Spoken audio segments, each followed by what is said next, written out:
This is an hour-long Demon Slayer video, basically a compilation of all my what-if scenarios merged into one so you can just chill, fall asleep, or play a game while listening. What if Tanjiro had the potential of Yoriichi? I did multiple timelines for this, and this is the best one I could come up with. I hope you guys enjoy the video. Now let's get right into it. The only thing that's going to change at the start is that Tanjiro just shows signs of more potential, like chopping wood and stuff, but his family still dies. He's over there selling coal, not protecting his family. You guys have watched Demon Slayer before. You know how it goes. So the beginning is basically the same, except when he reaches the training with Sakonji. Now, when he's training with a sword, remember this is Tanjiro with Yoriichi's potential. So let's just go back to Yoriichi's backstory. So he actually got cast out by his family. I'm not going too much into depth with this, but he picked up a sword for the first time, defeated a skilled samurai, and then created sun breathing, which is the most powerful first style in the entire series. So Sakonji Urokodaki starts training him, and he quickly becomes super skilled with a sword. Since this is Tanjiro with Yoriichi's potential, he's basically already a natural swordsman. Then he tried to teach him water breathing, but it wasn't helping Tanjiro at all because he didn't feel comfortable with it. So he started doing something he learned from his dad's dance. Now he's doing sun breathing. It doesn't matter as long as it's a breathing technique. Sakonji Urokodaki doesn't really care what you use. He just wants you to feel comfortable. You don't have to use water breathing. Mitsuri was training under Rengoku, the love Hashira. She tried to learn flame breathing, but it just didn't suit her. So that's why she created her own version called love breathing. Now, with Tanjiro having Yoriichi's potential, he's super strong, so he goes to the final selection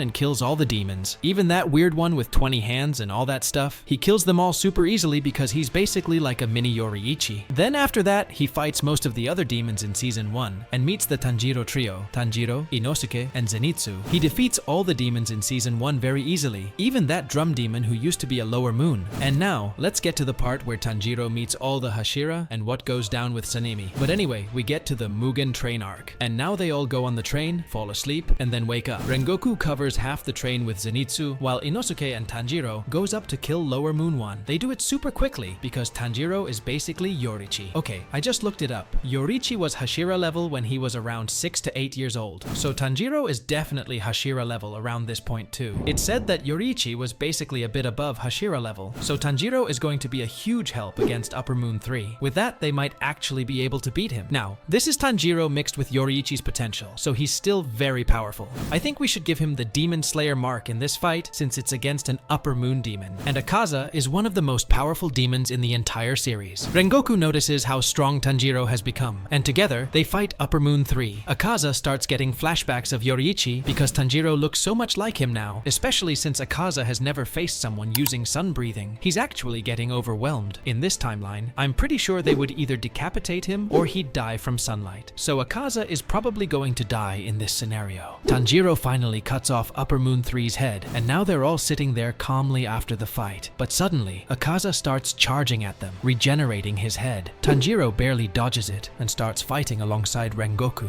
Now Akaza sees the sunlight coming and tries to escape into the woods just like in the original timeline, but this time, Rengoku and Tanjiro are too fast for him. They hold him down until the sunlight hits him, turning him to ash. And now, nobody is really hurt because Tanjiro is super strong. So in this timeline, no one's injured. Rengoku is alive, and Upper Moon 3 is dead. But when Akaza's head was chopped off, Muzan was watching through his eyes. He sees Tanjiro, a boy who looks just like Yoriichi and is strong enough to defeat an Upper Moon 3 demon. And now, Tanjiro is on Muzan's radar. Go back to the Demon Slayers. Now they arrived at the corpse, just hide out. And they were talking to the other Demon Slayers in Rengoku, was telling them how it was to fight a Upper Moon, and they can regenerate their heads. I know, the Entertainment District arc is next. Tanjiro is training even harder now and has gotten super strong. There's even talk about him becoming a Hashira since he killed Upper Moon 3 with Rengoku's help. Plus, you can tell he's as strong, maybe even stronger, than some of the Hashira. Okay, everything happens the same, but when Tanjiro faces Daki, now he's stronger with sun breathing. You remember when Tengen just nonchalantly sliced her head off? Well, that's what Tanjiro does this time. Then the real Upper 6 Gyutaro appears. Tanjiro holds his own against him and almost defeats him. Daki is mainly holding Gyutaro back from attacking Tanjiro, but then Tengen arrives, and together they quickly quickly take Jutaro down, defeating the upper six for good. Well, in that fight, Tengen unlocks his Demon Slayer mark, and Tanjiro unlocks the transparent world. They finish the fight pretty easily. Tengen doesn't lose his arm and remains active in the Demon Slayer core. When they all get back, Tengen tells the other Hashira that the Upper Moon 6 didn't regenerate, so maybe only the even higher ranked demons have that ability. Somehow, Tanjiro still chips his sword because he was caught off guard when the demon attacked them. They head to the Swordsmith Village arc, which goes similarly to the original timeline, but with some changes when the demons arrive. Now, Upper Moon 4, the demon with all the different personalities, gets absolutely destroyed by Tanjiro, Muichiro, Genya, and Nezuko. Upper Moon 4 gets flashes of Yoriichi's memories right before Tanjiro cuts off his head, and they absolutely destroy Upper Moon 4. Now, Mitsuri goes up against Upper Moon 5. The town gets less destroyed as Muichiro unlocks his Demon Slayer mark during the fight. They hear Mitsuri needing help against Upper Moon 5, so Tanjiro goes to assist her, and together they actually destroy Upper Moon 5. Now we get to the Hashira training arc. Tanjiro is already basically Hashira level, so he doesn't really need the training. Instead, he helps teach the others about unlocking the Demon Slayer mark and accessing the transparent world. Everything at the end of the Hashira training arc happens just like in the original timeline. The leader dies, and everyone gets pulled into the Infinity Castle. The biggest change in this timeline is that Tanjiro is essentially Yoriichi in his prime. Because of that, he can now face any Upper Moon alone and win, something that was impossible in the original timeline. So at this point, the only real Upper Moons left are Upper 1 and Upper 2. The rest are just the fake Upper 6 and the fake Upper 4 demons. Now Tanjiro goes to face Upper Moon 2 with Muichiro and Genya, but because of Tanjiro's power, they end up absolutely destroying Upper Moon 2. In this timeline, Muichiro doesn't die. Then they go to fight Upper Moon 1, and this time, they actually defeat him. Tanjiro is basically like Yoriichi, and they also have around 20 other Hashira there to help. Now we reach the final arc with Muzan, and this time, he gets absolutely destroyed by Tanjiro and the other Demon Slayers. The Demon Slayer core is so strong now that most of them don't even need to unlock their Demon Slayer marks, so there's no reason to kill them off like in the original timeline. Tanjiro doesn't become a demon, and since he has Yoriichi's potential, he won't die from the Demon Slayer mark at 25. Instead, he lives a long life, possibly into his 80s or 90s. That means Shinobu is still alive, and most of the Hashira are too, so we get a true happy ending. Got it. Here's your sentence polished up. My favorite part is that Muichiro is still alive in this timeline, because in the original timeline, he died when he was only 14. My second favorites are Mitsuri Kanroji and Obanai Iguro. Mitsuri and Obanai end up happily married and live out their years since they never got the Demon Slayer mark. Also, Gyomei is still alive in this timeline, so he... What if Kokushibo and Yoriichi teamed up to fight Muzan? Would they be able to take him down? So you guys wanted to see what if Yoriichi became a demon and Kokushibo stayed human. But I was thinking, what if they were both still human and Yoriichi was still alive? But in the current era of Demon Slayer, this is easily one of my favorite what ifs. So let's jump right into it. We've got a prime Yoriichi, fully skilled in breathing techniques, who's already trained all the Hashira, awakened the Demon Slayer mark, and even mastered the transparent world. Then there's Kokushibo, still human, with moon breathing and the Demon Slayer mark. The only difference? He never unlocked the transparent world. Let me know if you guys want the full backstory of Kokushibo and Yoriichi next. Let's just say, out of nowhere, both Yoriichi and Kokushibo get teleported into the current era, right as Tanjiro begins his journey and is training with Urokodaki, the former water Hashira. They get teleported into the middle of the woods, completely confused about where they are or what just happened. As they wander through the forest, they stumble upon a small shed. It's Urokodaki's place. That's where they meet Tanjiro and the former water Hashira himself, Sakonji Urokodaki. When they meet Urokodaki, something about him instantly reminds Yoriichi of the water Hashira from his own era. Curious, Yoriichi asks, "Where did you get that robe?" and begins questioning him. Then it hits him. Urokodaki uses water breathing. Yoriichi remembers helping the very first water Hashira create that style. After some conversation,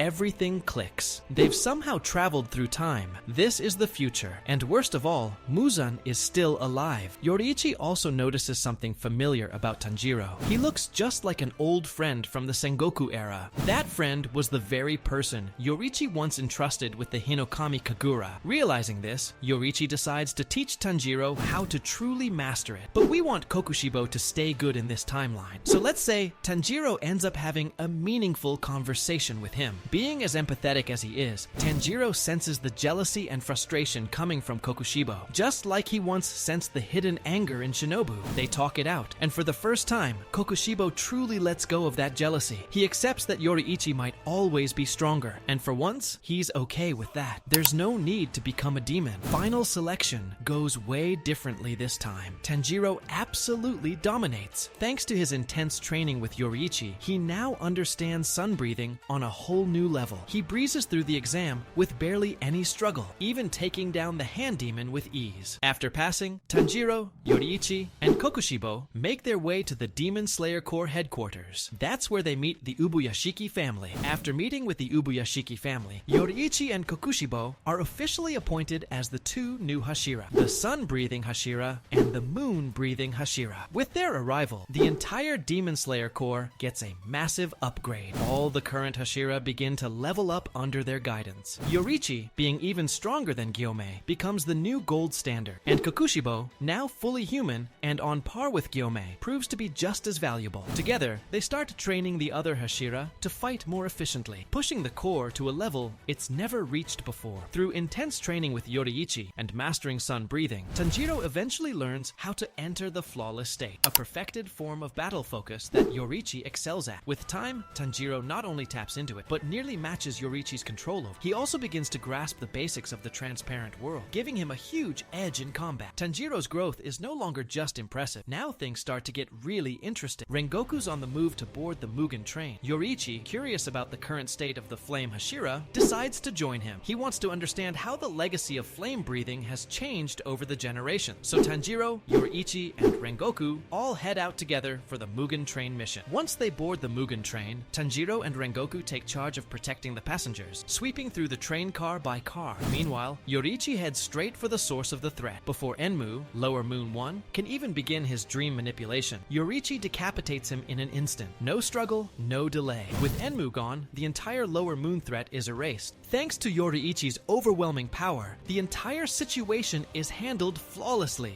Enmu is eliminated before causing any damage, so the train never derails, and no one gets hurt. Not a single passenger. With the threat neutralized so quickly, Akaza never even shows up. The tragedy that once defined the Mugen train arc is completely avoided. This time, everyone makes it home. Now that all the Hashira are still alive, we move into the Entertainment District arc. Tengen Uzui leads the... Who's going with Tengen? We're always going to include the Tanjiro trio, Inosuke and Zenitsu, and let's put Yoriichi into the mix. So we've got Yoriichi, Tengen, Zenitsu, and Tanjiro. Now, instead of them dressing up as girls, they instantly know where the demon is. Tengen brings them to the houses, and Yoriichi senses the demon's presence right away. Without hesitation, Yoriichi flies to one of the houses and quickly cuts off Daki's head, and then turns his attention to Gyutaro. Gyutaro, knowing he can't beat Yoriichi, takes Daki and slips into the night, trying to escape. He barely manages to get away. At this point, Gyutaro only cares about surviving and protecting his sister, and the way he gets away is by slicing through buildings and injuring a bunch of civilians, forcing Yoriichi to stop and protect them. Now that the Entertainment District arc is over, they return to the Demon Slayer Corps. Yoriichi is a bit upset with himself for letting Upper Moon 6 escape, but part of him knows he did the right thing by protecting the civilians. Tengen, on the other hand, is mad at himself for not being fast enough to keep up with Yoriichi or Upper Moon 6. He wishes he was quicker, so he could have helped Yoriichi in the fight. Now, we move on to the Swordsmith Village arc, where we meet Muichiro and Mitsuri. In this timeline, Tanjiro doesn't go to the Swordsmith Village because he never chipped or broke his sword. Instead, Kokushibo goes in his place, not just to help, but because he wants to meet Muichiro, a distant relative of his own bloodline. Kokushibo helps Muichiro train in the village while Muichiro waits for his new sword. They talk about their shared bloodline, and during that time, Kokushibo reflects deeply. He admits he wishes he could go back in time to make things right with his family, to not abandon them just to become stronger than Yoriichi. He now realizes that chasing power out of jealousy was pointless, and that he should have been proud to have a brother like Yoriichi. Upper Moon 4 and Upper Moon 5 arrive at the village. Kokushibo notices them immediately and slices off Upper Moon 4's head before he can do anything. However, Upper Moon 4 splits into his his emotion clones like usual. Michiro never gets blasted away in this timeline, so he stays and fights alongside Kokushibo against the clones. Mitsuri rushes back to the village and takes on Upper Moon 5. She teams up with Genya for the fight, and this one turns out to be a tough battle for both of them. Then we cut back to Kokushibo and Michiro fighting Upper Moon 4, with Michiro being one of the strongest Hashira, and Kokushibo being as strong as Gyomei. They managed to finish the fight much faster than in the original timeline. They both come out with some serious wounds, but nothing fatal, and the battle ends way earlier than it originally did. Then, we switch back to Mitsuri and Genya fighting Upper Moon 5. Mitsuri gets trapped in one of those water prism bubbles, and Genya is doing his best to break her out while holding off Upper Moon 5. Just in time, Kokushibo and Michiro arrive and team up with them. Together, they manage to defeat Upper Moon 5. Now, after the Swordsmith Village arc and the defeat of most of the Upper Moons, the village doesn't suffer much damage, so they decide to keep it mostly the same. However, they still move operations to a new location just to be safe. The Hashira training arc never happens in this timeline, since they already know about the Demon Slayer mark, the transparent world, and everything else they would have trained for. After the defeat of the 2 Upper Moon demons in the Swordsmith Village arc, Ubuyashiki puts his plan into motion, teleporting everyone into the Infinity Castle. And just like that, we enter the Infinity Castle arc. Now with Yoriichi, Kokushibo, and an even stronger Tanjiro fully mastered in sun breathing, plus all the extra help, they start wiping out the Infinity Castle. For this timeline, Yoriichi and Kokushibo will face off against a brand new Upper Moon one, created to replace Kokushibo from the original timeline. You guys can name him whatever you want. For now, I'll just call him Upper Moon 1. Yoriichi and Kokushibo make easy work of the new Upper Moon 1. Yoriichi is basically a cheat code in the Demon Slayer universe. He can wipe out almost anyone. The only one who might actually stand a chance against him is Demon King Tanjiro. After their fight with Upper Moon 1, the group gets split up as the castle shifts. Kokushibo ends up facing Doma alongside Shinobu, while Yoriichi goes up against Upper Moon 6. Tanjiro, Giyu, and let's say Gyomei team up to face Upper Moon 3, Akaza. Now let's start with Upper Moon 2, because this is probably the longest fight in the arc. Kokushibo and Shinobu begin fighting Doma, and by this point, Kokushibo already knows about her plan. He can sense it, but he doesn't allow her to sacrifice herself. Kokushibo puts up a serious fight and gives Doma a hard time, but he still isn't powerful enough to finish him off alone. Then suddenly, someone crashes through the wall. It's Sanemi, the Wind Hashira. Now that Sanemi has joined the fight against Doma, Upper Moon 2, their chances increase drastically. Shinobu no longer thinks about her original plan from the main timeline. This time, she believes she can take him down with pure strength and revenge alone. With Kokushibo, Shinobu, and Sanemi all attacking together, Doma is completely overwhelmed. He can't keep up with 3 Hashira at once, and they end up killing him far more easily than in the original timeline. If you guys are wondering where the other Hashira are, like Rengoku and Obanai, they're off fighting lower moon demons, trying to track down any upper moons, but the Infinity Castle won't allow it, since most of the upper moons are already engaged in battle with other demon slayers. And now we shift back to Upper Moon 3, Akaza, facing off against Tanjiro, Giyu, and Gyomei. In this timeline, Giyu doesn't end up seriously injured during the fight with Akaza. With Gyomei by his side, the fight is much more balanced. The final blow still comes from Tanjiro, who enters the selfless state, a state where he completely erases his killing intent, making it impossible for Akaza to sense his attacks. That's how Akaza is finally defeated. Now we move on to the fight between Yoriichi and Upper Moon 6. Upper Moon 6 gets completely demolished by Yoriichi. He's just way too strong for anyone in the verse to handle. The Hashira help Yushiro take control of the Infinity Castle, just like in the original timeline. Now we get Zenitsu versus Kaigaku, and it plays out just like it did in the original series. Now we move on to Muzan. At first, he wasn't paying attention, too focused on trying to dissolve the poison he'd been injected with. Most of the Hashira had already surrounded him by the time he realized Yoriichi was in Tanjiro's era. In a panic, Muzan kills the demon controlling the Infinity Castle, causing all the demon slayers to be transported out. But now they all regroup to face Muzan together. Muzan's shocked, thinking to himself, how is Yoriichi here? I saw you 500 years ago. How are you still alive? Are you a demon? Muzan tries to split into 1,500 pieces like he did before, but this time time, it doesn't work. He's weakened by the drugs, and with Yoriichi, Kokushibo, the rest of the Hashira, and Tanjiro all attacking together, they finally destroy Muzan for good. Thanks to Tamayo's drug keeping, Muzan weakened, and preventing him from splitting apart, they're able to defeat him, with no one dying and fewer people needing to awaken the Demon Slayer mark. Since barely any Hashira needed to awaken the Demon Slayer mark, they all survive, leading to way more happy ending. This is personally one of my favorite what-ifs, because it really shows what could have been. Shinobu and Giyu finally get to be together and live a peaceful life, something that felt impossible in the original timeline. It always felt tragic how they never truly got to talk. Then we have Obanai and Mitsuri's love story, which finally plays out fully. They become a happy couple and live the peaceful life they always deserve. Muichiro also learns more about his ancestors, and without the burden of the Demon Slayer mark, he's able to live a full life. Since he was the last of his bloodline, this time it doesn't end with him. His family line continues on, and he finally gets the piece that was stolen from him in the original timeline. What if Tanjiro got turned into a demon? So I created two different timelines. One where Tanjiro turns evil, and another where he stays good and travels with Nezuko. But I decided to go with evil Tanjiro, because let's be honest, it's darker, more intense, and way more entertaining. Let me know in the comments if you want me to drop the good Tanjiro version too. So in this timeline, we have to make sure that Nezuko leaves the house, and Tanjiro is still in the house. So let's just say that Tanjiro broke his leg or broke his arm while doing some activities, and so Nezuko has to go sell the coal, since she's one of the oldest. Nezuko doesn't return home, and Muzan arrives, injecting his blood into the Kamado family to see if any of them can survive and become demons. At first, he thinks none of them made it, but then Tanjiro starts turning into a demon. He senses that faint heartbeat, and Tanjiro begins rampaging, becoming a demon. After Tanjiro finally becomes a demon, Muzan asks him, "Where is the blue spider lily?" Tanjiro replies, "I don't know, Lord Muzan." Muzan then searches through all of Tanjiro's memories and catches a glimpse of the blue spider lily, something his mother once showed him. Muzan gets furious, realizing he was so close to finding it, but now he can't reach it because the flower only blooms in sunlight, and only for 3 days a year. Now, while he's looking through Tanjiro's memories, he sees the Hinokami dance that his dad was doing, and Tanjiro trying to learn it. He recognizes it as sun breathing, and Muzan would never forget that. After recognizing the Hinokami dance, Muzan realizes this is the family Yoriichi passed down his techniques to. He believes Tanjiro might be able to conquer the sun because of sun breathing. So he takes Tanjiro back to the Infinity Castle, begins training him, injects him with more blood, and feeds him more humans. But there's a problem. Tanjiro is naturally kind. He refuses to eat humans at first. Just like Akaza refuses to eat women due to his lingering human morals, Tanjiro still clings to pieces of his humanity. But Muzan doesn't care. He forces Tanjiro to consume humans and begins erasing most of his memories, because Tanjiro, at his core, is a kind soul. But Muzan is determined to turn him into a killer. Nezuko returns home to find her whole family massacred. Just then, Giyu appears and helps her escape the scene. Despite the tragedy and seeing no sign of Tanjiro anywhere, Nezuko still holds on to hope that he's alive somewhere out there. After burying her parents, Nezuko begins training with Urokodaki. After learning water breathing, Nezuko struggles when facing the same demons Tanjiro fought in the original timeline. Without a demon by her side, she misses some of the clutch moments that Tanjiro pulled off in Season 1. As a result, she has a harder time surviving. She might even be a bit weaker, not because she's a girl, but because she's fighting alone and carrying all the weight herself. Now Nezuko meets Inosuke and Zenitsu. Zenitsu keeps chasing after her because he likes her, and Inosuke keeps getting her name wrong, which annoys her even more. But eventually, she and Inosuke team up to defeat the drum demon. Now let's get into the fight with Rui. Inosuke and Nezuko develop the same kind of chemistry that Tanjiro and Inosuke had in the original timeline, and together, they defeat all the demons leading up to Rui. But when Nezuko faces Rui, she struggles badly, pushed to the brink of death until he shows up. My emo boy Giyu shows up and nonchalantly slices Rui's head off like it was nothing, then saves Nezuko without breaking a sweat. And this time, Giyu and Shinobu don't get into that big fight, because there's no good demon now. We cut back to Tanjiro. Now we see Tanjiro as Upper Moon 6. He easily defeats Gyutaro and Daki. He's incredibly strong, able to regenerate in the blink of an eye. Now his blood demon art is really hard to figure out, because in the original timeline, when he briefly became a demon, we never actually saw it. So in this timeline, timeline. Let's say it's similar to Nezuko's, but instead of pink flames, his are dark red. As Tanjiro continues to level up, he starts to regain some of his breathing techniques. So let's say Muzan gives him a sword, and now he can mix his demon powers with sun breathing. The result is even more powerful. Just like how Kokushibo uses moon breathing with his blood demon art, creating crescent-shaped slashes everywhere, Tanjiro's version creates actual flames swirling around his blade every time he uses a form. Now here's a secret a lot of people don't know, so if you don't want spoilers, skip ahead. The creator of Demon Slayer confirmed that the fire, water, and other elements you see with breathing techniques are just visual effects. They don't actually exist in the world of the story. Now we're at the end of season 1. In the original timeline, Tanjiro met all the Hashira, but this time it's Nezuko. She makes a much stronger impression by actually talking with them. Nezuko becomes a Tsuguko of the love Hashira Mitsuri. Mitsuri sees herself in Nezuko and takes her under her wing. Other Demon Slayer creators might give Nezuko sun breathing, but that's not how it works. Nezuko never did the dance. She doesn't know it. She only saw it once, so she wouldn't be able to use sun breathing. Now, instead of water breathing, I'd give Nezuko love breathing. First of all, it's just a really cool style to give her. And second, even though she can't use sun breathing, she could still use flame breathing, and love breathing is just a different form of that. Now let's go into the Mugen train arc. In this version, Nezuko isn't part of it. She's off training with Mitsuri, so Rengoku is alone and ends up dying to Akaza, just like in the original timeline. Now, when Tanjiro joins the Upper Moon ranks, all the other Upper Moons are there to witness it. During the meeting, Gyoko, Upper Moon 5, claims he knows where the Swordsmith village is. So Muzan sends Gyoko, Upper Moon 5, and says, "Let's test your abilities now against real demon slayers." Then he turns to Tanjiro and commands him to go as well. Now they all show up at the Swordsmith village, but the only ones there are Mitsuri, Muichiro, Nezuko, and Genya. Nezuko doesn't have the demon slayer mark since she doesn't use sun breathing. Nezuko has only been training in love breathing for a couple of months now. Tanjiro is the first to show up because Upper Moon 5, Gyoko, sneaks in through his vases. In the original timeline, Mitsuri was kind of far from the village during the attack, but in this version, let's say she stayed an extra night. So when the battle begins, she's still there and ends up getting attacked by Upper Moon 6. Tanjiro rushes in at incredible speed using sun breathing. Muichiro reacts quickly and blocks the attack. Nezuko and Mitsuri go straight for his head, but Tanjiro dashes back and counters with a burst of flame. Mitsuri shouts, "Oh my god, Upper Moon 6?" Nezuko stands there in shock, staring at Tanjiro. She can't believe what she's seeing. Her own brother, now a demon. And not just any demon, an Upper Moon. Nezuko starts screaming at her brother, "Tanjiro, is that really you?" But Tanjiro says nothing, his memories mostly erased by Muzan. Without hesitation, he charges at Nezuko. Muichiro quickly steps in to block the attack, and the two begin to clash in a fierce battle. Tanjiro isn't even at full strength, but he's using sun breathing, catching both Muichiro and Mitsuri off guard. They're shocked that a demon can even use breathing techniques, let alone the most powerful one in the entire show. Both Hashira are struggling to keep up with Tanjiro. His rapid regeneration, overwhelming speed, and deadly breathing techniques. Nezuko stands frozen in shock on the battlefield, unable to believe what her brother has become. Nezuko can't even move. She's frozen in shock. Then Genya rushes in, throws her to the side, and says, "If you're not going to help, then get out of the way." Since Tanjiro isn't at full power yet, he's actually struggling against Muichiro and Mitsuri. Then Upper Moon 5 shows up. He starts helping Tanjiro in the fight. The entire Swordsmith village erupts into chaos as explosions go off everywhere. Two Upper Moon demons battle the two Hashira, and Genya is badly injured. Genya only surviving because he's eating demons. They tell Genya they can't win this fight and urge him to grab Nezuko and warn the other Hashira that the Swordsmith village has been attacked. Genya quickly grabs Nezuko, does a quick dash, and starts running back. They finally arrive at the Demon Slayer headquarters in the morning, where Genya collapses from exhaustion. Nezuko immediately tells all the Hashira what happened at the Swordsmith village. All the Hashira rush to the village in panic. When they arrive, they see the entire village blown to pieces, and both Hashira who were defending it are now dead. After that, Nezuko vows that the next time she sees Tanjiro, she will kill him for the greater good. Nezuko trains even harder now, knowing that Mitsuri Kanroji is dead after the Swordsmith village attack. She pushes herself to the limit, with Shinobu backing her up. Nezuko talks to Shinobu about Tanjiro, knowing deep down that if he doesn't come back to his senses, she'll have to be the one to kill him. Now we cut back to Tanjiro, who arrives before Muzan and says, "We killed all the demon slayers at the Swordsmith village, and we destroyed everything, Lord Muzan." Muzan says, "Good," but he already knows what Tanjiro is thinking. He wants to face more Hashira and get stronger for Muzan. Muzan nods and replies, "Very well. Then we'll start sending you after the remaining Hashira." Now we time skip. 6 months later. Nezuko is much stronger now, almost at Hashira level. There have been been a lot more demon attacks lately, and she keeps hearing rumors about a red demon with a red sword going around, killing people and eating them. Deep down, she knows it's her brother. The Demon Slayer Corps finally gets a lead on where another upper moon is. This time, they don't repeat the mistake they made with Rengoku fighting Akaza alone. They've learned from the past, so instead of sending just one Hashira, they send multiple. Leading the mission are Shinobu and Sanemi. Their target? The upper six demon, Tanjiro. They know his location. Nezuko and Kanao also join the mission, determined to put an end to his rampage. Tanjiro, using his sun breathing, slashes through the store incredibly fast, moving like a blazing fire. Sanemi launches a counterattack, and the two begin clashing fiercely. Meanwhile, Shinobu darts in and out with her poison, looking for an opening. Nezuko, now incredibly fast and nearly Hashira level, keeps up with the fight. She keeps trying to talk Tanjiro back to his senses, but nothing is getting through. Backed into a corner, with the sun rising fast, Tanjiro starts to panic. He tries to get away from the sunlight, but Sanemi and Shinobu block his escape. Nezuko runs toward him, screaming, pleading, "Tanjiro, please come back! You're still in there. I know you are." The sunlight pours over him. They all watch, expecting him to burn alive. His skin starts to smoke. His body shakes. He drops to one knee, groaning in agony. But then it stops. The burning stops. Everyone stares in shock as Tanjiro slowly rises, still in demon form, but completely unaffected by the sun dot. In that silver moment, as Tanjiro fights against the burning sunlight, memories flood back. He remembers Nezuko, his sister, the bond they share. Suddenly, Nezuko runs to him and wraps her arms around him tightly. Her warmth breaks through the darkness inside him. That embrace snaps Tanjiro out of Muzan's control. Tanjiro looks around, confused, and says, "What's happening? Nezuko, are you alright? What's been going on all this time? Mom and Dad, what happened?" Nezuko explains, "There was a demon attack at our house." Tanjiro feels strange, overwhelmed. Why do I feel so powerful? Suddenly, memories flood back. His time as a demon, the battles he fought, the people he killed. Tanjiro kneels down, tears streaming, and whispers, "How am I going to atone for all of this?" Nezuko kneels beside him and says, "It's going to be okay, brother." They bring Tanjiro back to the group, but the Hashira are not happy to see a demon. The Hashira respect the master's word and follow his orders, but none of them like Tanjiro. Even though he's a demon who can withstand sunlight, their trust in him is fragile at best. Now Nezuko finally has her brother back, and they start training together. Tanjiro uses his sun breathing for good this time, aiming to kill every single demon. But Muzan realizes he's lost control over Tanjiro when he survived the sunlight. He knows Tanjiro broke free. Now, Tanjiro can even evade the sun's deadly rays. Muzan, furious and worried, tells the upper moons, "The thing I want is to capture Tanjiro." Now we get to the part where Kagaya Ubuyashiki sacrifices himself to give the Demon Slayers a fighting chance against Muzan. His selfless act inspires the entire Demon Slayer Corps to unite and push forward, using every ounce of their strength and skill to take down Muzan once and for all. And now they all fall, including Tanjiro. Even though Tanjiro has become one of the strongest demons, the fight is still brutal. This time, Upper Moons 5 and 4 are still alive, making the battle even tougher. On the Hashira side, Mitsuri and Muichiro are already dead, and Rengoku is gone too. But this time, Tengen is still alive to fight alongside the remaining Hashira. Now Tanjiro and Nezuko get dropped into the battle, immediately facing off against Akaza. Let's go over which Hashira are fighting which Upper Moon in this intense showdown. Upper Moon 1, Kokushibo, will be fighting Gyome Himejima, Obanai Iguro, and Genya. Upper Moon 2 will be fighting Shinobu Kocho, Inosuke Hashibira, and Kanao Tsuyuri. Now Upper Moon 5 and Upper Moon 4 will be fighting Giyu Tomioka and Tengen Uzui. These two have the hardest challenge because they're each facing one Upper Moon demons by themselves. Their main goal is to hold out until more demon slayers arrive, and fortunately, they have more strength and strategy on their side. But remember, they also have the support of the underling demon slayers to help them hold their ground. And then we have all the side battles, including Zenitsu versus Kaigaku, the new Upper Moon 6.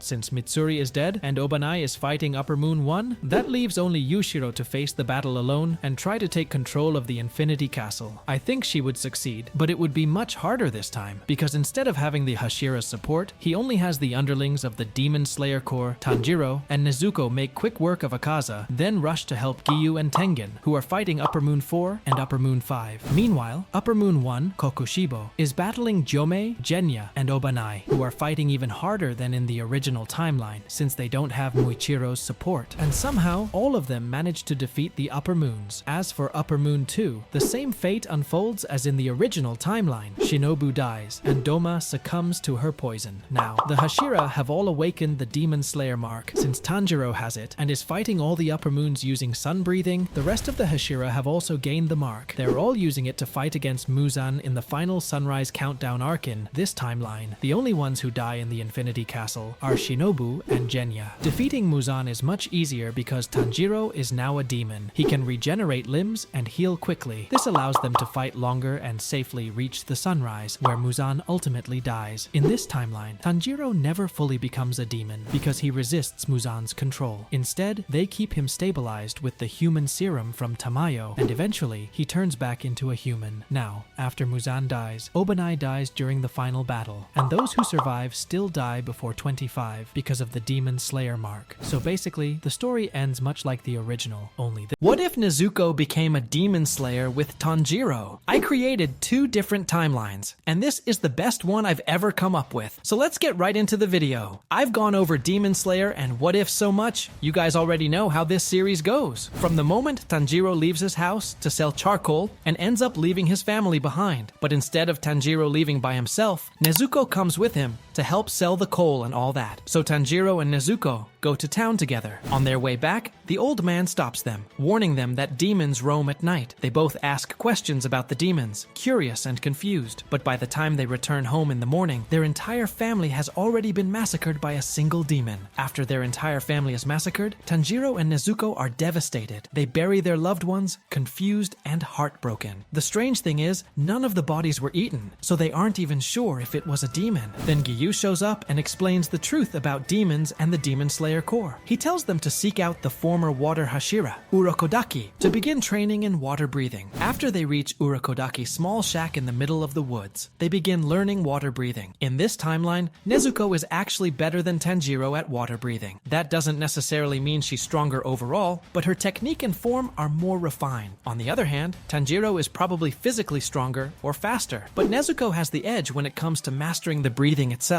Now here's the thing, some of you might be thinking that Nezuko would have sun breathing, but in the original timeline, the only one who really knew it was Tanjiro. He practiced the Hinokami Kagura with his father, while Nezuko only ever watched. She never actually learned it. I'll explain her unique breathing style once we get to the training arc, but for now, both of them are using water breathing. So final selection comes around, and Nezuko is actually allowed to participate since she's not a demon in this timeline. She and Tanjiro team up, using water breathing to take down all the demons, especially the hand demon. Tanjiro has a much easier time this time around, since he's not alone. Now, let's fast forward to when they meet the drum demon. He used to be a lower moon, but isn't anymore. Zenitsu and Inosuke show up along the way, and together they defeat the drum demon. But now it's time to face a real lower moon. And this is where things get interesting, because in this timeline, we don't have Demon Nezuko to rely on. So everything happens just like in the original timeline, up until they reach the mountain. Zenitsu usually stays back and cries, but this time, he decides to go. He doesn't want to act like a crybaby in front of Nezuko. So we've got Zenitsu, Inosuke, Nezuko, and Tanjiro all running through the mountain, defeating demons and helping out the other demon slayers. When they finally face the spider demon Dad, they defeat him much more easily since there are 4 of them working together. Just like in the original timeline, instead of Giyu showing up to help Inosuke, well, not really help, just kill the demon for him, he arrives and quickly finishes off Rui. It's so nonchalant. He simply walks up to Rui and slices his head off without hesitation. Tanjiro wants to learn more about flame breathing and its connection to sun breathing, so he goes on the Mugen train with Rengoku. But we're going to take a different path with Nezuko. Since she's better at breathing techniques than Tanjiro and her family worked with coal, I think she'd develop love breathing, which is actually a variation of flame breathing. So in this timeline, Nezuko would use love breathing. So before Tanjiro goes to the Mugen train with Inosuke and Zenitsu, Nezuko tells him, "I'm going to be training with Mitsuri to learn love breathing." Tanjiro responds, "Okay, I want to see if Rengoku knows anything about Hinokami Kagura." They both split up, and the events on the Mugen train play out, just like in the original timeline. The trio returns heartbroken. Rengoku has died. Nezuko is really worried about her brother, but she continues training in love breathing. Tanjiro takes time to recover and get back in shape. Then we move into the Entertainment District arc, which plays out differently in this timeline. Since Nezuko is a girl, she becomes one of the candidates to go undercover with Tengen. This time, I want to say that Kanao goes with them. I've always wanted to see what what would happen if she joined the entertainment district arc. I think Nezuko and Kanao would become good friends, so Nezuko convinces her to come along. Of course, Tanjiro also joined, but Inosuke and Zenitsu are sent on separate missions instead of joining the entertainment district squad. So, in the entertainment district, the only real change is that Kanao and Nezuko replace Inosuke and Zenitsu. The mission starts out mostly the same, but things change once the fighting begins. Just like before, Tanjiro meets Daki first and starts fighting her, while Tengen and the others are still dealing with the Belt Demon. But since Kanao is stronger and faster than Zenitsu and Inosuke, she and Nezuko arrive at the scene quicker. Because of that, Tanjiro doesn't pass out from exhaustion, and Nezuko never goes on a full rampage. Tengen then flies in and quickly cuts off Daki's head, and that's when the real Upper Moon 6 fight begins. Since Kanao is stronger than both Nezuko and Tanjiro, she helps Tengen fight Gyutaro, Upper Moon 6. Meanwhile, Tanjiro and Nezuko team up against Daki, with Nezuko using love breathing and Tanjiro using Hinokami Kagura, also known as sun breathing. This time, Tengen doesn't lose a hand, and Tanjiro still unlocks his Demon Slayer mark. Together, they defeat Upper Moon 6. Kanao sits beside Tengen, frustrated that she can't do anything about the poison, even though she's the successor of Shinobu, who was a master of poisons. When Shinobu finds out that Kanao was on this mission, she rushes to the scene to make sure she's okay. By some stroke of luck, she arrives just in time and helps treat Tengen, using her knowledge of poisons to stabilize him and speed up his recovery. Tengen only survives by pure luck, but it's still hard for him to fully recover. The poison isn't completely gone. His body has to work it out slowly. Even with the antidote, it's not like a demon can just wipe it away instantly. And that wraps up the Entertainment District arc, the Swordsmith Village arc. Now, since Tengen doesn't lose his arm in this timeline, he stays on duty. It takes him a little while to recover from the poison, but with Shinobu treating him, he eventually heals. Kanao, Nezuko, and Tanjiro return with some pretty bad injuries, but Tanjiro doesn't fall into a coma this time. His fight with Daki wasn't as intense as his fight with Gyutaro in the original timeline, so overall, they all recover fairly quickly. Nezuko and Tanjiro start training together. Since Nezuko had watched their dad perform the Hinokami Kagura countless times, she tries to give Tanjiro some pointers as he trains. Even though he never fully learned it herself, she helps correct him if he messes up, pointing out anything that looks off. Tanjiro is determined to master the technique, and Nezuko becomes his extra set of eyes during training. After a couple of months of training, Tanjiro realizes that his swordsmith still hasn't made him a new sword, so he travels to the Swordsmith Village, and Nezuko goes with him. Since Mitsuri is there, Nezuko wants to talk with her about how she helped defeat the Upper Moon, and also show her the progress she's made. So she joins Tanjiro on the journey to the Swordsmith Village. Everything plays out just like the original timeline up until the demons arrive at the village. When Upper Moon 4 reaches the room, all of them attack at once, and Upper Moon 4 splits into all of his emotion clones. Muichiro gets blasted away, leaving Tanjiro, Nezuko, and Genya to face the emotion demons on their own. While Muichiro goes to fight Upper Moon 5, Mitsuri eventually returns. Everything plays out mostly like the original timeline, except for one key difference. Tanjiro never gets the red blade, since Nezuko doesn't light it on fire like before. They all end up defeating their demons, just like in the original timeline. But this time, since Nezuko is not a demon, she doesn't conquer the sun. So that wraps up the Swordsmith Village arc. Now we move into what would have been the Hashira training arc, but in this timeline, it never happens. There's no real plan for it, since Muzan had no serious interest in the Demon Slayers at first. But once he realizes that Upper Moons 4, 5, and 6 are gone, he snaps. Furious, he says, "I'm done with these pesky Demon Slayers," and teleports all of them into the Infinity Castle. But this time, Tengen is with them. And now, we've got human Nezuko in the mix. So, let's get into it. So let's get the side battles out of the way. We've got Zenitsu versus Kaigaku, and then Mitsuri, Obanai, and Yushiro teaming up to fight the Biwa woman. Now, we're going to mix things up a bit. We've got Tanjiro and Nezuko teaming up to face Upper Moon 3, Akaza.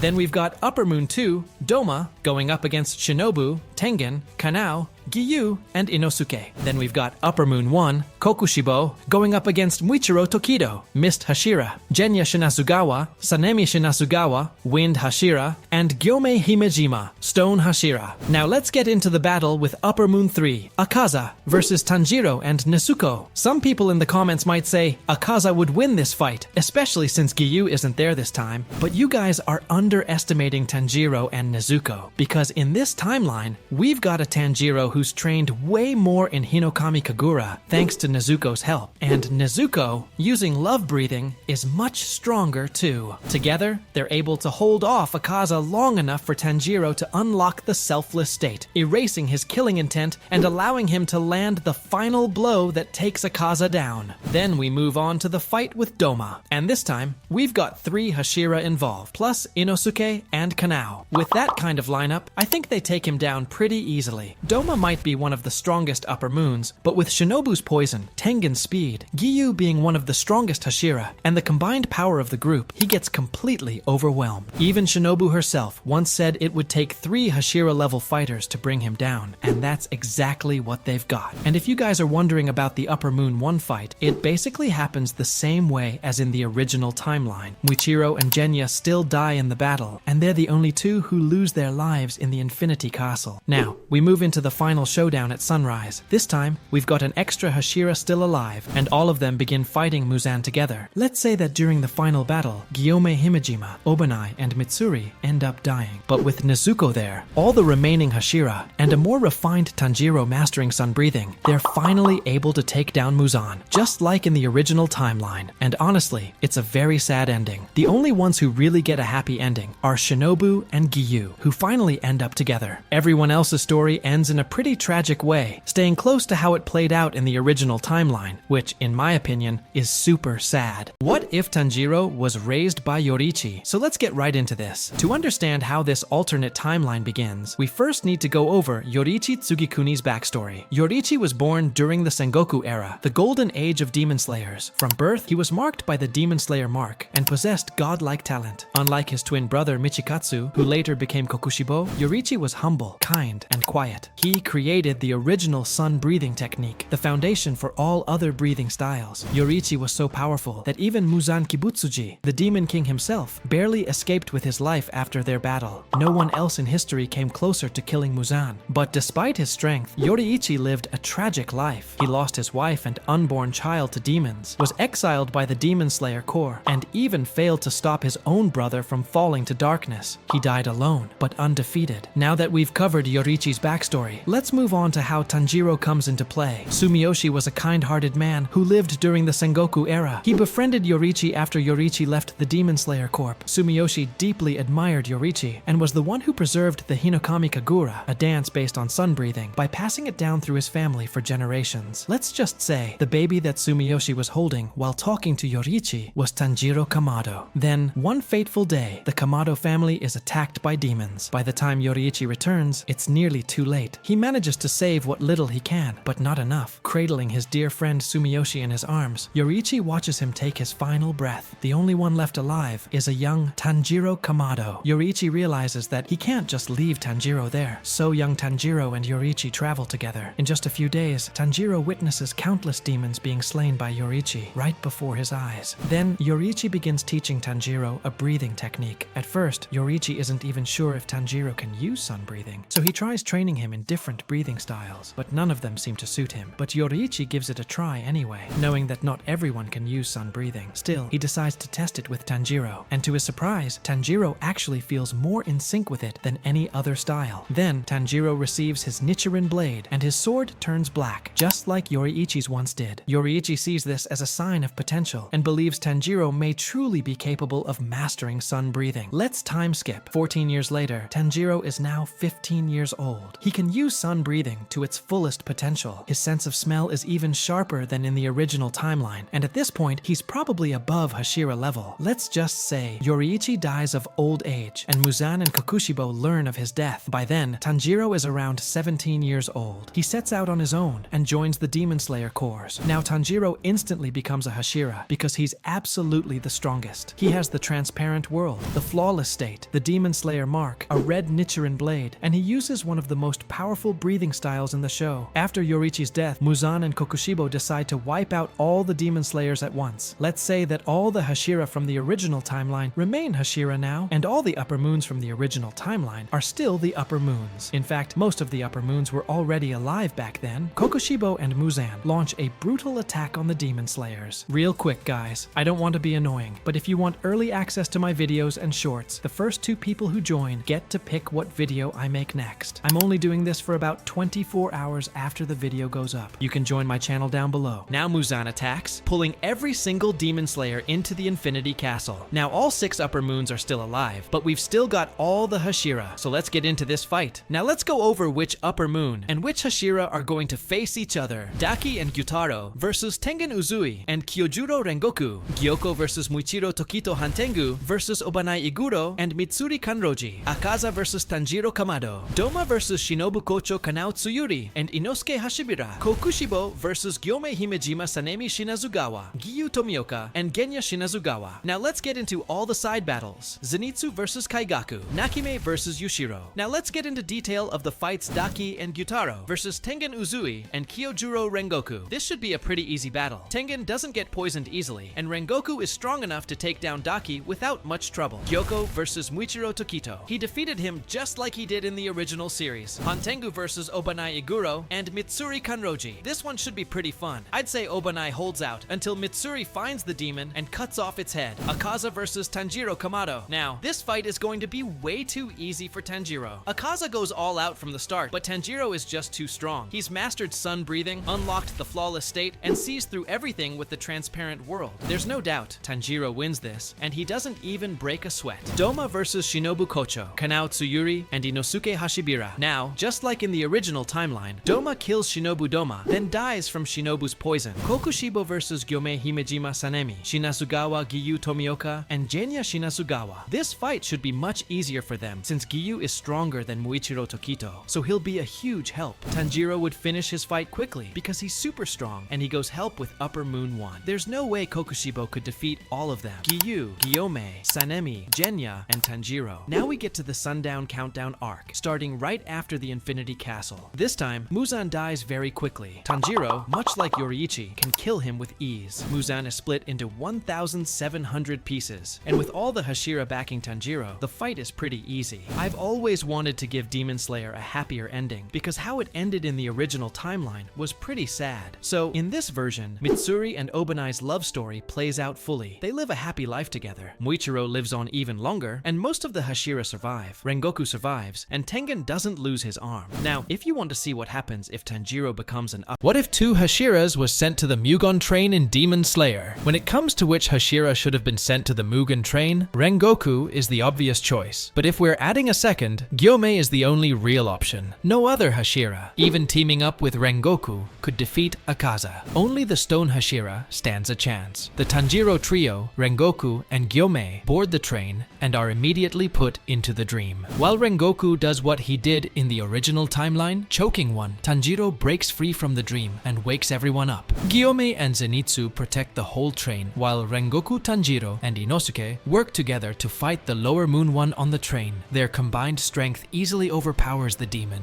After they defeat the Lower Moon One, the train flips over and everyone manages to get out safely. Then, Gyome and Rengoku begin their battle against Akaza. Akaza notices their strength immediately. He can see people's power just by looking at them. He goes all out, fighting seriously, while Gyome holds him back, trying to block his deadly attacks. Meanwhile, Rengoku launches a series of fierce and deadly attacks aimed straight at Akaza. Akaza was losing badly, but then he saw the sunlight approaching. Trying to escape, he made a run for it, but Gyome stopped him. Meanwhile, Rengoku held him down until the sunlight hit, causing Akaza to burn and finally turn to ash. Muzan immediately knows that Akaza is dead. Furious, he returns to his Infinity Castle and calls a meeting with all the Upper Moons. They're all shocked to learn that Upper Moon 3, one of their strongest, has been killed. Cut back to the Demon Slayers, turn with barely any injuries, except for Tanjiro, who got stabbed. Despite that, Tanjiro gets right back to work afterward. Now that Rengoku is still alive, the Demon Slayer Corps has an extra pillar compared to the original timeline. Then the Entertainment District arc begins, and the Demon Slayer Corps suspects an Upper Moon is hiding there. But this time, Rengoku goes with them. Now, the Entertainment District arc moves much faster because Tengen, Rengoku, and Tanjiro trio. Tengen takes on Gyutaro since he can withstand the poison longer, while Rengoku fights Daki. The Tanjiro trio stays back during the fight, not getting in the way but still offering support when needed. The fight ends pretty easily, with Nezuko healing Tengen's poison. Together, they basically destroy Upper Moon 6. Tengen remains a Hashira and recovers without losing his arm. Now Muzan is furious furious and comes up with a plan. Since he knows where the swordsmith village is, he sends Upper Moon 2 with them. Rengoku grips his sword tightly and decides to go to the swordsmith village alongside Tanjiro. Now with Rengoku, Mitsuri, and Muichiro. Everything happens just like the original timeline. When the demons attack, Tanjiro and Muichiro team up to fight Upper Moon 5. Tanjiro and Muichiro finish off Upper Moon 5 after both unlocking their Demon Slayer marks. With their combined power, the fight ends quickly, allowing them to rush to help the other Demon Slayers. Mitsuri, Genya, and Rengoku are trying to hold back Upper Moon 2 and Upper Moon 4, but they're being overwhelmed and starting to lose. Just when things are looking bad, Tanjiro and Muichiro join the fight. With their arrival, the battle turns. Rengoku awakens his Demon Slayer mark, and Mitsuri unlocks hers soon after. Now with 4 powerful Demon Slayers, each with a mark, they begin overpowering the 2 Upper Moons. Together, they finish the job and bring the demons down. They manage to finish the fight, but Rengoku is left in critical condition. Mitsuri is badly injured, and Genya is barely standing. The 3 of them had taken the brunt of the early battle and pushed themselves to the limit. After the fight, all 3 are taken away to recover. Now the final training arc begins. With Rengoku still alive, and most of the Hashira already having awakened their Demon Slayer marks, they all work together to push the others to unlock theirs as well. Everything plays out just like the original timeline, except this time, Rengoku is now with them. After the training is complete, Muzan launches his attack on the Ubuyashiki family, just like in the original timeline. The leader still dies, and Muzan sends everyone to the Infinity Castle. But this time, most of the Hashira have awakened their Demon Slayer marks, and Rengoku and Tengen are both alive and ready to fight. Just like the original timeline, Tanjiro and Giyu team up to fight Upper Moon. Meanwhile, Tengen takes on Upper Moon 2 alongside Shinobu, Inosuke, and Kanao. Doma eats Shinobu, but she still dies. It was always part of her plan, using her poison as the only way to kill him.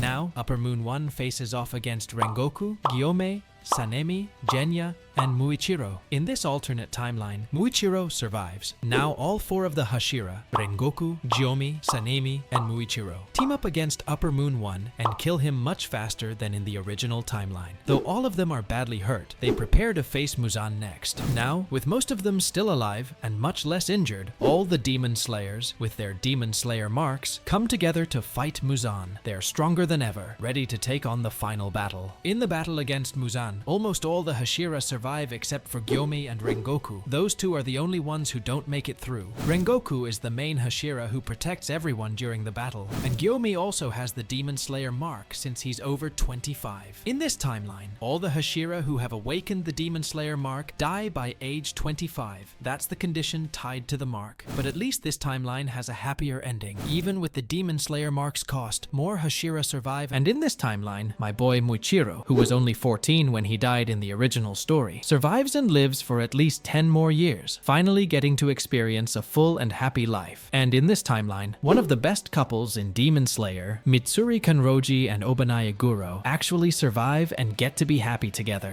Hey, what if Nezuko joined Muzan? I've done a ton of research, and this is the best timeline I could come up with. Everything happens the same. Tanjiro leaves to go sell coal, and his whole family stays behind. That night, they get attacked by Muzan, but this time, Muzan doesn't leave. Because he hears a faint heartbeat, Muzan decides to stay. He injects his blood into Nezuko, turning her into a demon right then and there. She begins rampaging wildly, fully embracing her new demonic nature. After Nezuko finishes her rampage, Muzan approaches her and asks, "Where is the blue spider lily?" Nezuko kneels before him and replies, "I don't know, Lord Muzan." At first, Muzan is calm, but then he searches through Nezuko's memories. In them, he sees a vision from her childhood. Nezuko's mother once brought her to a field of blue spider lilies. Muzan's eyes widen. He realizes he was this close to the one thing he searched for all his life, and he missed it. Filled with rage, he screams in fury, knowing he was once just inches away from the key to walking in the sun. Now Muzan takes her to the Infinity Castle, feeds her a bunch of humans, injects more blood into her, and then sends her out on her own, where she starts eating a bunch of humans. Then we cut back to Tanjiro, burying his family, and wondering why Nezuko isn't there. He still holds on to hope that she's out there. Giyu arrives and tells him to train with Urokodaki and master water breathing. Tanjiro goes through everything he did in the original timeline, but this time without Nezuko. The only major difference comes during his fight with Rui. He doesn't have enough power to truly fight him, and ends up on the brink of death until Giyu shows up and saves him. Now we cut back to Nezuko, and in this timeline, she has become Lower Moon 1. In the original timeline, after Rui died, Muzan killed all the Lower Moons, but this time, since Nezuko is one of them, he doesn't do that. Then we come back to Tanjiro. This is around the time of the Mugen Train arc, arc with Rengoku, Zenitsu, Inosuke, and Tanjiro. But this time, Tanjiro is stronger on his own since he had to fight all those demons without Nezuko. In the original timeline, Nezuko had some clutch moments. Her best one in season 1 was probably during the fight with Rue.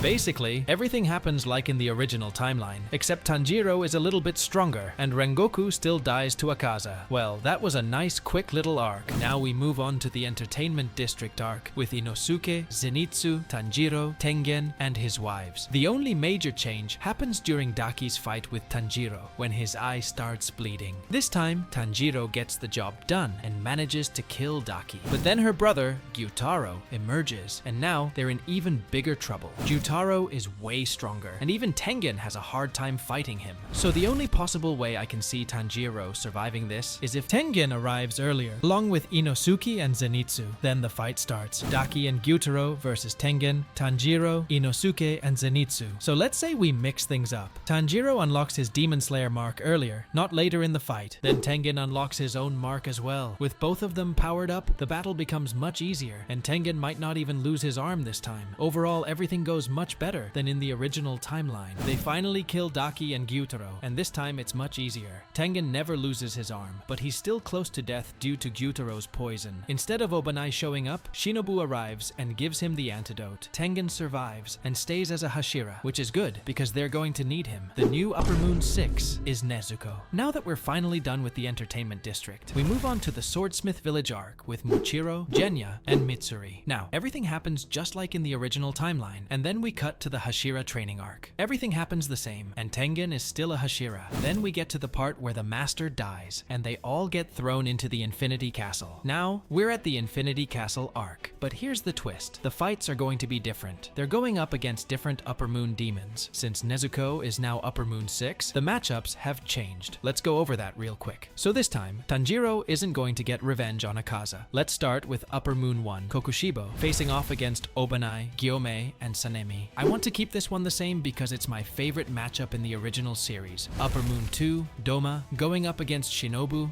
Kanao, and Inosuke. Now let's do Upper Moon 3, Akaza, versus Muichiro and Tengen. Then we finally get to Upper Moon 6, Nezuko, and we're going to put Tanjiro and Giyu against her. Now let's get to the side battles. Kaigaku versus Zenitsu, then Yushiro and Mitsuri going up against Nakime. They're trying to take control of the Infinity Castle. My bad, guys. I almost forgot about Genya. Let's throw him in with Upper Moon 1. Now, let's go over all the battles. Upper Moon 1 is defeated by the 3 Hashira and Genya. Upper Moon 2 gets defeated. Just like in the original timeline, 3 is probably the hardest battle for the Hashira since Tanjiro is not there, but they managed to get the fight done and kill Akaza. Now let's get to the fight with Upper Moon 6 Nezuko. Tanjiro refuses to kill her because Nezuko is one of his last remaining family members. Giyu does most of the fighting because Tanjiro is in shock that Upper Moon 6 is his own sister. It's a long drawn-out fight between Giyu and Nezuko. Giyu keeps asking Tanjiro for help, and eventually Tanjiro snaps out of it and tries to get Nezuko to stop. Giyu gets blasted and badly hurt by one of Nezuko's attacks. Tanjiro grabs her, but then Nezuko pierces Tanjiro. Despite the pain, Tanjiro tries to reach her heart, begging her to come back. Finally, she snaps out of Muzan's control, looks at Tanjiro and says, "Tanjiro, is that you?" Muzan tries to regain control of Nezuko, but then she starts having flashbacks of her family. Their memories help her break free of Muzan's control completely, so Tanjiro and Giyu are both badly hurt by Nezuko. Nezuko starts crying and says, "How am I going to atone for all this time?" Tanjiro says, "It's fine, sister. You can help us defeat the Demon King." Tanjiro and Giyu start wrapping up their wounds, trying to stop the bleeding. Right now, Muzan is stuck in his spot and can't do anything with the Infinity Castle. Because Yushiro was controlling it, the castle had already been stopped and taken over. So Muzan kills Nakime in the Infinity Castle, which then begins to collapse. The demon controlling the Infinity Castle gets all the Demon Slayers out of there, and then we move into the final arc, the Sunrise Countdown arc. Now, since there's another Hashira, when they were all fighting Upper Moon 1, the only one who died in the Infinity Castle was Shinobu with Nezuko's help. All the Demon Slayers fight Muzan and win much faster than in the original timeline. After Muzan is defeated, Nezuko turns back into a human. With the help of the humanization serum, Nezuko helped them fight Muzan, so not a lot of Hashira died. The only ones who lost their lives were Shinobu and Gyomei. Shinobu died in the Infinity Castle, and Gyomei died while fighting Muzan. After that, we see Mitsuri and Obanai's love story unfold. Then we get to see my boy, Muichiro, actually live a long life, probably until around 25, because he had the Demon Slayer mark. It's definitely better than the original timeline.